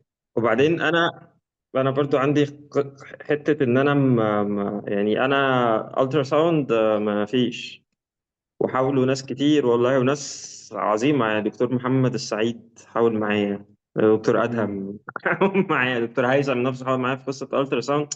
انا ما بعرفش اتخيل يعني انتوا باصين كده، طب الاورجن شكله عامل ازاي بتاع، فاهم قصه التخيل، الخيالات بتاعت الاورجنز والكلام ده مش موجوده عندي. انا ما عنديش التالنت دي. تمام. بس انا عندي تالنت في الحته التانيه، ان انا عاوز اشوفها نفسها بكتيريا، جميل وريها لي بقى تحت الميكروسكوب. بخلايا شكلها غريب، كانسر سيل حلو، وريني بقى شكلها تحت عامل ازاي. فاهم قصدي؟ فاهم، اه. فهي تول لطيفة جدا ورخيصة جدا، يعني من أرخص التولز، من أرخص الدايجنوستيك تولز اللي في العيادة. كل بس اللي أنت محتاجه شوية سلايدات وصبغة وميكروسكوب كويس وتمام. وما فيهاش دي كذا أو كذا، هي مش أنت شايف البكتيريا جوه الخلية، فدي بكتيريا الانفكشن ببكتيريا اسمها كذا، شكرا. نفس قصة والسبيكتر. الاندوسكوب برضو. مم. أنت شايف الليجن بعينك جوه، مفيش ده كذا او كذا، انت شايفها جوه عامله كده. مم. تمام. فهي ابتدت من كده، هي تول انت بتدور دايما كراجل بتاع بطن او دكتور عادي اصلا جي بي. احنا بنشتغل حاجه اسمها evidence based medicine. عشان تقول ان ده عنده لازم يبقى عندك evidence واثنين وثلاثه واربعه عشان تقول ان ده عنده. طيب، مش كل الناس هتعرف تدفع الدايجنوستكس الغاليه. تمام. فانت هتستخدم التولز اللي عندك. ايه اسهل تول واحسن تول وتجيب لك كات اوف على طول؟ مايكروسكوب وسلايد، بص واتفرج. وبرده نفس القصه، برده ده ليرنينج كيرف زي ليرنينج كيرف بتاع اي حاجه. الاول هتبتدي شكل الخلايا النورمال بتاعت كل حته عامله ازاي، وبعد كده النورمال ده لما بيبوظ بيبقى شكله عامل ازاي، وبعد كده بقى ادفانسد واحده واحده. طب ده لما يبقى كانسر بقى اللي هو باظ خلاص لا رجعه هيبقى عامل ازاي، وهكذا. مم. فهي دي القصه بتاعت السيتولوجي عموما. استاذ احمد عرابي بيسالك، بيقول لك ايه اكتر تخصص خفت انك تدخله وليه، او ايه اكتر من تخصص نقدر نقول يعني استبعدته، او ما حسيتش له انه قريب من طبيعتك الشخصيه. الجراحه. جراحه. مع ان انا بعرف اعمل عمليات والله، الناس بيقولوا ان انا ايدي حلوه في الجراحه. مهم. بس يعني هو مع اعتذاري لكل دكاتره الاورثو والله، وهم دفعتي وغير دفعتي كلهم اللي شغالين في الفيلد اصحابي. مم. ما هو المنطق ان انا اقعد اصلح في عظمه 4 ساعات واقف على رجلي عمال ادق وانشر في مسامير؟ حد يفهمني. وبعد كده في الاخر بتطلع محتاجه ريهاب قدهم مرتين ثلاثه عشان يعرف يمشي برجله تانية كويس. ده صح. بالنسبة لي صعب. ليه؟ عشان هو وراه زي ما هو فعلا حل بيجيب من الآخر بيقطع. تمام. من الناحية التانية هو لو باظ انت هتفضل طول عمرك شايف البيشنت بتاعك بيعرج طول عمرك بقى. مم. تمام. فهو صح. بالنسبة لي قصة الجراحة دي لا صعبة. مم. صعبة، مش سهلة، صعبة منتلي. يعني انا هقعد ده بعد ما يمشي بعد العملية انا هقعد افكر فيه لحد ما اشوفه. وبعد ما كده طب والله ما فيش كومبليكيشن، طب ما الكومبليكيشن ممكن تحصل كمان شهر، فانا اقعد افكر فيه كمان شهر. لا مهم. صعب. فلا، الجراحة من التخصصات الصعبة بالنسبة لي جدا. وبعديها على طول الامرجنسي. اشمعنى بقى؟ اشمعنى؟ زي ما انت قلت كده انا راجل بحب اخد هيستوري براحتي واربط الخيوط طب ما عندكش الوقت ده في الامرجنسي. الامرجنسي انت لازم تاخد قرار حالا. ده هيحتاج فلويد، ده جاي في شوك، ده هيحتاج فلويد، ده هياخد دوبيوتامين عشان قلبه هو اللي بايظ. مم. ده مش انا. مم. ده انا لا، احنا لازم نقعد ونفهم واحده واحده، وحصل له كذا وبعد كده بقى اعمل ازاي ومش عارف ايه وبروجرس والقصه ابتدت شكلها عامل ازاي. لكن emergency عاوزه حد بياخد قرار، هو بيسمع الكلمتين وبناء على الكلمتين بياخد قرار. اجاباتك ما شاء الله، بسم الله ما شاء الله، قويه وحاضره انا عاجبني جدا الاجابات بتاعتك. حبيبي يا دكتور دول. آه، استاذ احمد برضو. طب يا استاذ احمد، ده انت استاذنا يعني، انت ممكن تخش لايف وتسالنا يعني سمعنا صوتك كده واسال السؤال لايف. استاذ احمد عرابي. السلام عليكم، سامعني كده؟ عليكم عليكم السلام، اهلا السلام ورحمه وسهلا، ازي الله حضرتك؟ وبركاته. بخير الحمد لله. حوار احمد ممتع عرابي جدا طبعا، بجد. الله يخليك يعني، يعني احنا متشرفين بحضورك يعني، راجل على المستوى الاعلامي معروف وعلى المستوى الدبلوماسي معروف يعني. تسلم دكتورنا. الله اهلا يخليك. وسهلا. اهلا وسهلا. انا كنت عايز اعرف بس لو اليوجا اثرت على اه شغلك وازاي، اه ممارستك نفس لليوجا نفسها. نفس الحاجه برضو، اليوجا من الحاجات اللي بتخليك تسمع كويس، أو وتحلل وتفكر وأنت بتسمع، وما تاخدش قرارات سريعة في الشغل كمان. ومن الحاجات تاني اللي بتخليك تقدر تمتص الناس. يعني احنا بيئة الشغل بتاعتنا عموما ستريسفول، سواء كان من كلاينت او من زمايل شغل او من ريسبشن او من وات ايفر. او من احنا البيشن كلنا نفسها ممكن. او البيشن نفسه بالظبط. فانت دايما محطوط تحت ستريس، مطلوب منك في مرحلة من المراحل ان انت تتحول لسفنجة، تحاول تمتص كل الكلام ده وتحط لاخاك 70 عذر ان هو عنده كلاينت رخم لسه طالع من كشف رخم، مثلا عنده حالة كريتيكال ولا قدر الله ماتت ما كملتش معاه، فمحتاج تستحمله زي ما هو في وقت من الاوقات هيبقى محتاج يستحملك. فاليوجا من الحاجات اللي بتخليك في سلام نفسي لحد كبير. واليوجا مش كيوجا نفسها بس، يعني أي حد بيعرف يوصل لمرحلة إن هو سامع نفسه بس، يعني مش سامع أي حاجة من الدوشة اللي حاصلة حوالينا دي، هو كلير مايند وسامع صوت دماغه بس. هي دي اللي بتفرق، وواحدة واحدة هو بيبتدي يتعود عليها، أنا سامع صوت دماغي بس فاصل عن بقية الدوشة اللي حواليا. فده دايما هيخليه هو حسها في مرة أو وصل لها في مرة مرتين، فمخه بقى بروجرام، ده خلاص أنا بعرف أفصل الفصلة دي. أنا دلوقتي مسترس جدا، تمام أنا أقعد مع نفسي بس كده ب5 دقايق، ريست، وأرجع تاني أشتغل. حلو قوي الكلام ده. ناخد سؤال تاني. يلا بينا. سؤال بيقول ممكن دكتور خالد يخبرنا تفاصيل اكتر عن الامتحان؟ انا أنا معت... واحد انا فيهم. انا لسه كنت هسأل السؤال ده، يا دكتورة او يا دكتور اللي كاتب السؤال، ممكن تقولي لنا تقصدي ايه بالتفاصيل عن امتحان بالظبط؟ آه...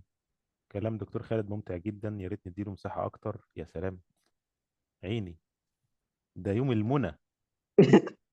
يا 300 الف اهلا وسهلا.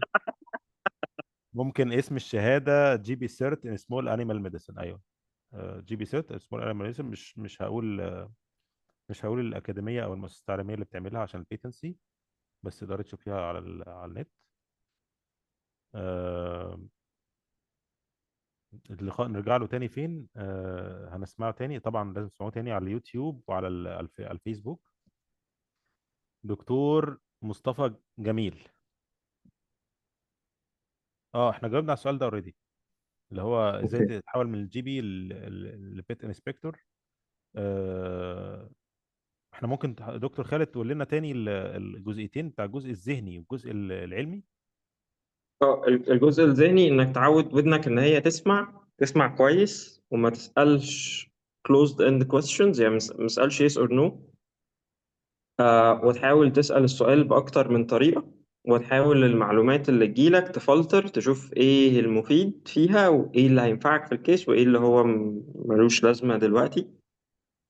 وفي الجانب التاني الكورسز بقى، سواء شورت كورسز في حاجات كتيرة فيها شورت كود، يعني مثلا ما فيش مقدرة وقت أو فلوس إن إحنا ناخد الجي بي سيرت كلها على بعض.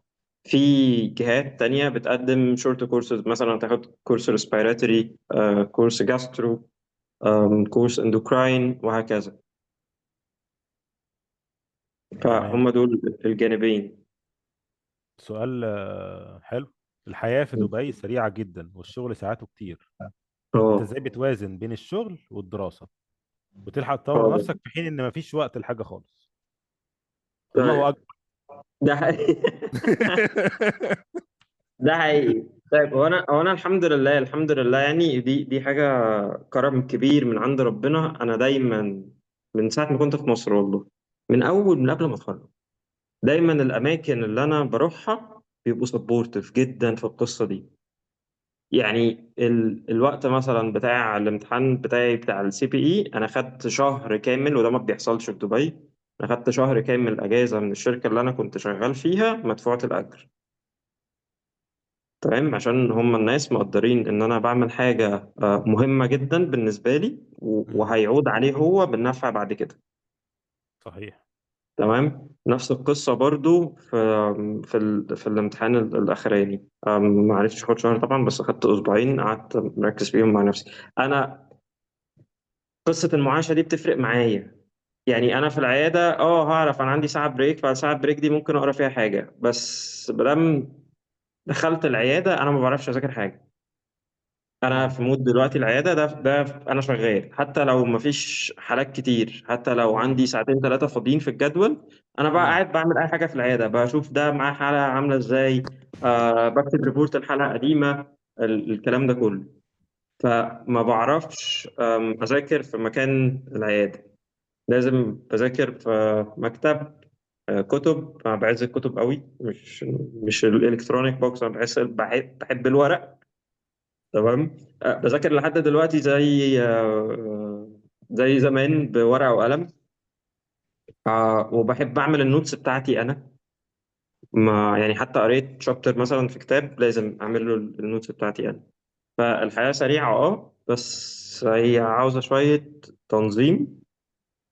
وتعرف تعمل كل حاجة في الوقت. احنا دايما كلنا بنقول، وانا اول واحد، ان والله مفيش وقت، مفيش وقت اعمل ده، مفيش وقت اعمل ده. لا، هو دايما في وقت. هي بس قصة بريوريتيز. مين المهم فالأهم، ومين الارجنت لا ده ممكن يتأجل. قصة بس ترتيب، مش اكتر. طيب في المعادلة انت كنت بتخصص وقت قد ايه كل يوم تذاكر تقريبا؟ آه ساعتين في اليوم، وفي الأغلب كنت بحاول أظبطهم في الوقت بتاع الامتحان. يعني أنا مثلا امتحاني هيبقى 7 الصبح، فأنا كنت بذاكر من 7 ل9 الصبح.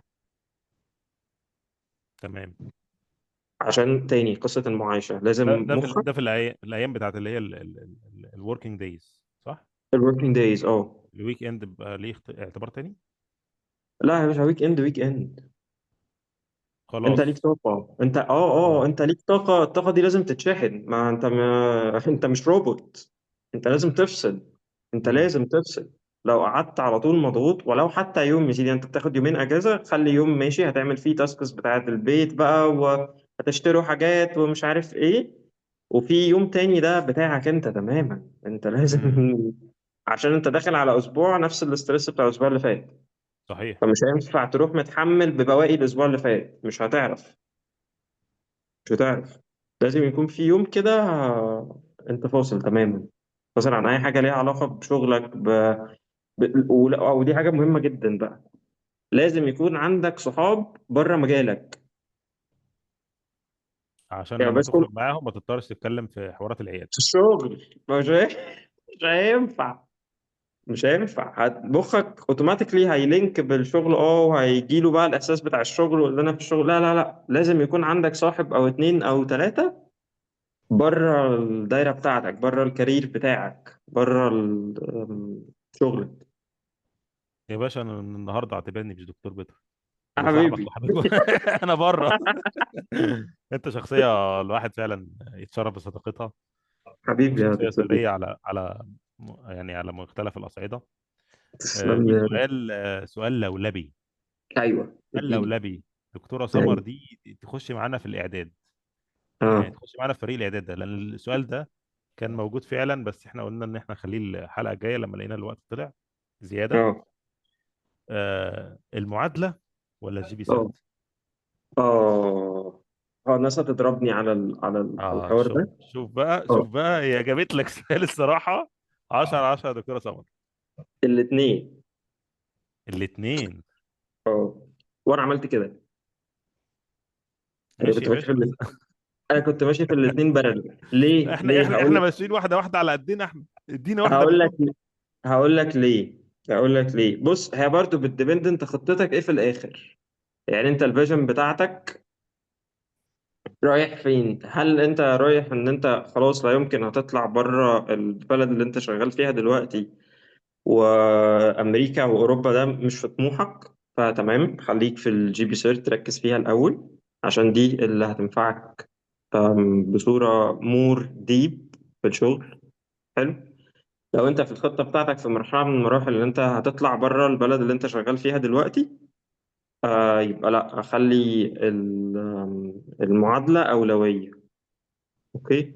بس في الاخر دي لا تغني عن دي، ودي لا تغني عن دي سكة وطريق، ودي سكة ودماغ تانية خالص. مم. ففي الفرصة ان انت تاخد الاتنين، طبعا خد الاتنين بارلل. اوكي. مفيش فرصة depending on على الفيجن بتاعتك، انت شايف نفسك عاوز تبقى عامل ازاي. انا من الناس اللي بتحب تأمن ظهرها، ما تعرفش مم. هيحصل ايه قدام. صح. فانا ما كنتش هبقى مرتاح لو ما عنديش اكزيت بلان. صح. تعرف وخصوصا ان ان انا من الناس زي ما انت عارف، الفلوس دي اخر اعتباراتك انا فاهم. ودي مشكلة كبيرة والله. يعني محدش يا جماعة يبقى زيي، دي مشكلة كبيرة. الفلوس مهمة، الفلوس من الحاجات المهمة، لازم to be considered، بس أنا ما بعرفش أعمل كده. انت عارف اصلا ان موضوع البارallel ده اللي انت بتقول عليه بتاع الجي بي سيرت مع المعادله، انت كان بيتضرب بيك المثل في فتره من الفترات. انا كنت بقعد مع ناس، يمكن ده انت مجنون، ده بياخد والله، الاتنين مع بعض. والله العظيم ثلاثه، انا كنت بقعد مع كنت بقعد مع الناس وناس، انت يعني بدون ذكر اسماء يعني، يعني ده خالد عاشور دماغه ضربت، ده بياخد جي بي سيرت وبيمتحن قلت نفس معلم. السي بي اي في نفس الوقت. ده هيروح فين؟ ده هيلبس يوم كلهم. هيشيلهم قبح كده. اه والله فضل ونعمة، والله من ربنا، والله العظيم فضل ونعمة بجد بجد. يعني ما اخرست كل الالسنه انت. لا لا، والله عمري ما فكرت بالطريقة دي بجد يا دوري، بجد. عمري ما فكرت بالطريقة دي. يعني ما هتكسب ايه؟ يعني انت لو ركزت مع حد بيقول ان انت انت لا يمكن هترضي كل الناس، خلينا ده لا متفقين بس عليه. صحيح كلامك سليم. تمام. مهما عملت انت لا يمكن حد، يعني ربنا سبحانه وتعالى الناس ما اتفقتش عليه، فانت مين بقى عشان الناس تتفق عليك؟ تمام. لا بس يا دكتور، هم كلامهم فعلا فيه وجاهه، هو الموضوع مش سهل خالص. ماشي، مش سهل، انا فاهم ان هو والله مش سهل، بس انا زي ما بقول لك والله العظيم هي جزء من القصة دي. برضو قصة الزهق. هو انا قايم نايم بقى بذاكر المعادله، ها وبعدين ما خلاص مش عارف، ماليش مزاج اذاكر معادله النهارده. لازم يبقى في حاجه تانية كانت لازم تتذاكر معاه عشان ما تقفلش. اديك خلصت ما شاء الله الجي بي سيرت، في وخلصت في المعادله، جاي، ما وخلصت السي بي تقلقش. اي. في جاي في جاي هتتسللنا على ايه بقى اللي جاي في الجديد؟ والله العظيم. لسه يعني ان شاء الله كده في حاجات، في حاجه بتتحضر. ربنا يكرم كده، هتبقى باذن الله، باذن الله لو ربنا كرم هتبقى حاجه اول حد في الميدل ايست يعملها في الطب البيطري، ان شاء الله ان شاء الله. انا ما اتوقعش اقل من كده منك، وان انت ربنا لازم يخليك يا الحاجه اللي انت دكتور. تعملها لازم هتكون اول حد في الميدل ايست.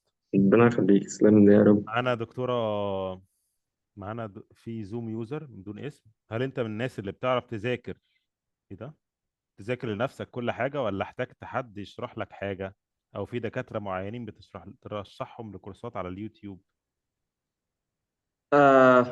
انا ما اعرفش حد قوي على اليوتيوب غير دكتور محمد رياض. ده ترشيح قوي. ده بصراحة الحد الوحيد اللي أنا أعرفه. أيام ما أنا كنت بذاكر ما كانش فيه لأ حد بيشرح باستفاضة. وأنا وده سر بس أضطر أقول. ايوه أنا بقى. جزء من مذاكرتي إن أنا بشرح، يعني من الحاجات اللي بتثبت الحاجة ثواني في ثواني، دماغي. تشرح لمين؟ اه بشرح للناس اللي معايا في العيادة، للكلاينت حتى. أنا بحب، أنا مش عندي للهوا كراسة. مثلا، ولا بتجيب لا مثلا لا لا لا لسه، يعني انا مراتك يا لسعت عيني بس مش قاعده قدامك للدرجه دي. تشرح لها؟ انا لسعت بس مش للدرجه دي. انا عندي كراسه رسم كده، عارف كراسه الرسم بتاعت المدرسه زمان دي، اه. موجوده عندي في المكتب في العياده. لما تبقى في حاله كومبليكيتد وصعبه وبتاع، اول ما بطلع الكراسه دي واحطها على الترابيزه، اللي عندنا دكتورين ربنا يبارك فيهم في العياده، دكتوره هانيا ودكتور احمد مجدي، بيروحوا شادين الكراسي وقاعدين جنبي. ليه؟ عشان دي فيها حالة صعبة رخمة هتتشرح قول يا للكلاينت ستاموني قول. على مستوى هتتشرح زي ما بيقولوا كده بتشرحها لحد في 5 ابتدائي. اه. دي من أكتر الحاجات اللي بتثبت المعلومة في دماغي. ليه؟ عشان أنت بتحاول على قد ما تقدر توصلها لوجيكلي عشان هو يفهم، امم. عشان الكلاينت يفهم احنا فين ومفروض نروح فين وهنعمل ايه. تمام. فدي من احسن الطرق بتاعت المذاكره بصراحه، اللي بتنفع معايا ان انا حاجه بذاكرها بشرحها بقى لاي حد اشوفه، تعالوا يا جماعه انا عرفت حاجه جديده تعالى اقولها لكم، دي كذا كذا كذا كذا كذا. انا ف هقفش الكراسه دي في يوم من الايام. الايه؟ مش تعرف تقرا حاجه، ودي ميزه. خط زاد زفت. مكتوب بالشفره. اه ما بدش وشخابيط بقى ودواير بقى يا ومثلثات. راجل، بقى يا راجل، اه بقالنا شهر بنجهز للحلقه، اه وميتينجز وكلام على الواتساب وكلام على ايوه الماسنجر و... ايوه ولا جبت لي سيره الكراسه دي؟ انت الكراسه دي ايوه. عارف ما لو ده انت ما كنت قلت جبت لك، لي سيرتها قلت لك سر كانت سر. هتبقى تحت ايدي دلوقتي. بس آه... دي الطريقه بتاعتي في المذاكره بصراحه، ان بحب اشرح الحاجه من ناحيه، بقول لك حاجه والله، من ناحيه ان هو انت بتثبت المعلومه، ومن ناحيه تانية يعني انا باخدها نيه كده، ان واي حد عارف حاجه برضو يحاول ياخد نفس مش بدعي والله الفضيله، بس فعلا قصه النيه دي مهمه. ان دي زكاه علم. صح. انت بتوضح لحد حاجه كانت صعب عليك ان انت تفهمها ففهمتها، فاهم؟ ربنا سبحانه وتعالى والله العظيم من حيث لا تدري بيفتح لك في حتت انت ما بتجيش على دماغك. صح. فدايما، وقصة اتعلمتها من دكتور هيثم بصراحة، اللي هو لا انت عارف حاجة لازم الكل يعرفها، مفيش بقى اللي هو تخبي لا الطب ما فيهوش كده. الطب ده في كل حتة، اللي عاوز يدور على معلومة هيعرف يجيبها طبعا. ما هو ده بقى سؤالنا اللي جاي. مم. حد تاني بيسأل بيقول كورسات السي بي دي لا تغني عنهم، عن الاثنين دول يعني اللي احنا قلنا عليهم، الجي بي سيرت والمعادله. بص الفكرة ان في البرامج اللي فيها لونج كورسز ورا بعض بتبقى احسن لسبب ان انت بتربط الحاجات ببعض. يعني مثلا في حاجات في الاندوكراين هتربطها بالديرما، فلو انت بتاخد كورس سي بي دي في حتة ديرما وفي حتة تانية اندو، اللينك ده مش هيبقى موجود. امم. فاهم قصدي؟ فعشان كده دايما انا بفضل ان لو حتى هتاخد سي بي دي stick to one organization، امم. شوف بحيث اي ان حد انت بيعمل سي بي دي اونلاين، بس تعمله يعني تاخد الكورسات بتاعتهم ورا بعض. اه يعني فيت جيرل عندهم كذا كورس ورا بعض مجمعين. في حاجة اسمها فيت سي بي دي تقريبا لو أنا فاكر صح، برضو نفس القصة. صحيح صحيح. إسافاس صح. اليوروبيان صح. عندهم كورسات ورا بعض. صح. امبروف انترناشونال في كذا حاجة. فأنت دخلت في اورجانيزيشن كمل معاهم لآخر الكورس عشان تعرف تلاقي اللينك. فانزتك يا باشا مقطعين الدنيا كومنتات. اوبا. بس محتاج اقول حاجه، دكتور خالد اول واحد علمني ازاي نشوف الخلايا تحت الميكروسكوب، وازاي ده اعرف مين؟ اعمل ليور اناليسيس. على بجد راسي، بقالي على اكتر راسي من 7 سنين، ربنا يكرمه ويبارك له يا رب، فاكره وبعرف اعمل الحاجات دي بسببه، فربنا الحمد يكرمه يا لله. رب ويجزيه. هو ده زكاة العلم اللي انت لسه كنت حالا الحمد بتتكلم عنها. لله. الحمد لله. اه والله دي حاجة انا تفرحني حابب، جدا. طبعا انا حابب اختم معاك بالكومنت ده لانه ابلغ من اي حاجه تانية. ربنا بصراحه يخليك يا رب. يعني دكتور خالد اللهم بارك، من الناس اللي تتعلم منها علميا. اللهم ربنا بارك، يخليك يا ده رول دكتور. موديل بجد. ربنا يخليك يا دكتور، والله ده لا بعض لا، منكم. انا بقرا كومنت، انا بقرا كومنت على اه فكره. اصلا. اه اصلا. انا بقرا كومنت، ما انا بقول لك فانزاتك مكسرين الدنيا. والله. بقول لك انا هختم الكومنت ده من حلاوته. بصراحه يعني دكتور خالد اللهم بارك، من الناس اللي نتعلم منها علميا. آه، ومنها علميا اللهم بارك، ده رول موديل بجد والله. يا ريت بجد نديله مساحه اكبر ان يتكلم اكتر والحلقات تانية. يا سلام عيني. محتاجين من حضرتك شويه كورسات في المستقبل عشان نتعلم منك شويه. انا في دبي وحضرتك كورس، وحضرت لك كورس كان رائع. انا عارف الكورس ده كويس، اللي حضره فعلا كان كورس كويس جدا. الحمد لله. اي الحمد دكتوره لله. سمر علمنا كتير الحمد لله، وربنا يوفقه ويجزيه كل دي كل كومنتات. ربنا يوفقه ويجزيه الحمد كل لله. خير عنا ان شاء الله. طب ادعوا لي بس يا جماعة، والله يعني انا مش عارف، ادعوا لي بس. ربنا يبارك فيكم يا رب. ان شاء الله باذن الله. انا عجبني جدا الكومنت بتاع الرول موديل ده. الحمد لله. في حد بس تاني، رول دكتور موديل، خالد. بس رول دكتور موديل ولا خالد حاجة. عظيم والله في كل حاجه، يا عم علما لا. وخلقا. ده كومنت برضو، انا مش انا والله، ده كومنت. في كل حاجه علما وخلقا اتعلمنا منه كتير. very supportive very enthusiastic. كل حاجه كويسه والله. ربنا يزيده من علمه وفضله يا رب، اللهم امين. ده ما بقوش فانز، ده بقى مريدين. كله عمال داخل يدعي. بركاتك يا شيخ خالد. الحمد لله. انا عايز انا كل ما فضل اقول انا عايز ونعم. اختم. دكتوره نهام، ممكن اسماء المؤسسات؟ آه، هي عايزه اسماء المؤسسات اللي انت قلتها. طيب، في فيت جيرل ده اونلاين. تمام. في حاجة اسمها فيت سي بي دي. اوكي. وفي ايسافاس، دي كلهم كابيتال اي اس اي في اس. وفي امبروف انترناشونال. دكتوره سهير المرشدي، ربنا يزيدك من علمه يا دكتور خالد. انا بس بقول لك انا من الكومنت بتاع الرول موديل ده انا عايز اخده، وهو احطه هو البرواز بتاع الحلقه بتاعتنا وبتاع كل حلقات في دوري بودكاست. احنا هدفنا زي ما زي دكتور خالد، ما انا اتكلمت معاك اول مره لو تفتكر. قلنا ان احنا هدفنا ان احنا عندنا ناس كويسين كتير، محتاجين ان احنا نسلط عليهم الضوء شويه، ونقول للناس ان لا، ان في رول موديل يا جماعه، في رول موديل نقدر نمشي وراه. لا، احنا جامدين علم. جدا. احنا كمصريين وكفيتس مصريين، والله يا جماعه احنا لا نقل اي حاجه عن اي حد في الدنيا. الفرق الوحيد بس ان احنا محتاجين نتحط في سيستم بس. صحيح. كمصريين وكعرب. برضو اه. الناس اللي اه، بتشوفنا يعني أنا قصدي من عموما. السودان ومن السعوديه ومن تونس. ومن الدول كلها اللي موجوده اللي ما كتبش يعني. فاحنا عندنا رول موديلز محتاجين ان احنا نسلط عليهم الضوء. زي دكتور خالد. هو ده الهدف معانا هنا في البودكاست. كل حلقة في دكتور رول موديل عمل حاجة، مشي طريق صعب، هيقول لنا قصته، هيقول لنا حكايته. مش بس الجزء الايجابي منها، لا كمان الجزء السلبي. الجزء السلبي مهم جدا ان احنا نسمعه وان احنا نعرفه.